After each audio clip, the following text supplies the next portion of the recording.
Hello বন্ধুরা, আমি আপনাদের কাছে আবারও নিয়ে এলাম গহনা নাটকের ২০৪ নাম্বার পর্ব। সবার আগে আলিয়া গোনাকে আটকানোর জন্য গহনাকে রুমে নিয়ে গেল। আলিয়া বলল, গহনা আমার ভুল হয়ে গেছে, আমাকে মাফ করে দাও। কিন্তু গহনা বলল, চুপ করো আলিয়া, তুমি আমাকে ছাড়ো। কিন্তু কালিয়া পা ধরে ক্ষমা চাচ্ছে, গহনা আমারে মাফ করে দাও। কিন্তু গহনা বলল, তুমি কত আর বহুরূপী করবা, আমি মিথ্যাবাদী, তোমাকে বিশ্বাস করি না, আমাকে ছেড়ে দাও। গহনা জোর করে রুমের বাড়িয়ে আলিয়া চিন্তায় পড়ে গেল। গহনাকে আটকাতে পারলাম না জানি গহনা সবকিছু দেখে ফেলে।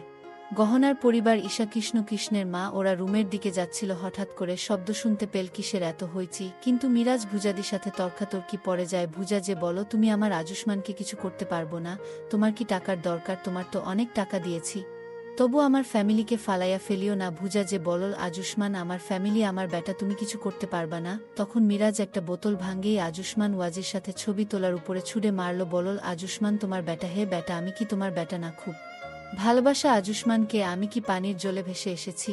আমি আজুষ্মানকে ছাড়ব না। ওয়াজি বলল, তুমি কিছু করতে পারবা না, আমি সবকিছু বলে দিব। তুমি আজুষ্মান না, তুমি মিরাজ।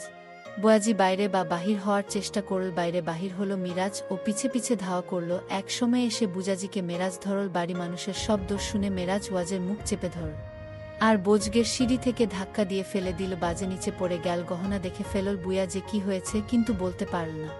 নকল আজুষ্মানের দিকে ভুজা যে বলতে লাগলো যে এটা হচ্ছে নকল আজুষ্মান, এ হচ্ছে মিরাজ। বলার জন্য অনেক চেষ্টা করলাম, বুয়াজি তো বলতে পারল না, অজ্ঞান হয়ে গেল।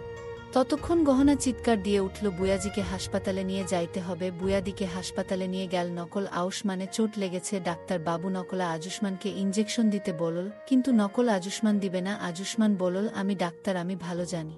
ইঞ্জেকশনটি লুকিয়ে রাখল নকল আজুষ্মান। বাড়ির সবাই বলতে লাগলো, বুয়াজি কিভাবে পড়ে গেল? নকল আজুষ্মান বলল, আমার দোষ, আমি কেমন ছেলে, বুয়াজিকে ধরতে পারলাম না। নিজের গালে নিজে চড় মারে নকল আজুষ্মান। তখন কৃষ্ণা বলি, তোমার কোনো দোষ নাই বাজে, এখন ঠিক আছে, চিন্তা করার দরকার নাই।